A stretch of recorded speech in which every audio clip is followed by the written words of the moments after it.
G'day guys, Sammy here for Alvey's Essential Rig series. Today we're going to be checking out the Castable shark rig.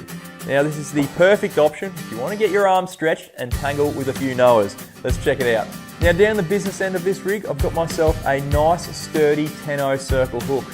We use a circle hook because it pretty well guarantees us a nice positive hookup in the corner of the shark's mouth. It allows us to run a shorter trace, which makes it all easier to cast.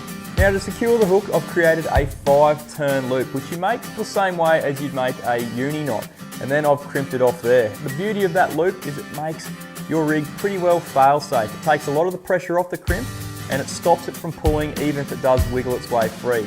Now the trace is 150-pound multi-strand wire and about 60 centimetres long to stop any bite-offs. Up to another crimped 5-turn loop and a nice strong swivel. Now because we're generally going to be using pretty large baits like a whole fish frame or a large slab of flesh, I like to use a large star sinker to keep my bait in one place. And I do that on what's called a running rig, so no additional swivel to make it restricted. It can run freely up the main line. Now we do that because when a shark picks up our bait, we want it to be able to run freely while it swallows the bait down, maybe 15-20 metres, and then we set the hook. If you have the swivel there, it's going to be dragging a sinker around with it and it might drop the bait. Now in terms of mainline, you're going to want to use something fairly substantial because you never know how big that next shark is going to be.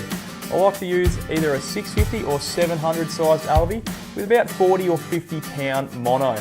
Now you're going to want a lot of it, up to 400 to 500 metres, just in case you do hook a really big one. So that should give you plenty of pulling power and also plenty of resilience in the cast when you're hoiking out those large baits.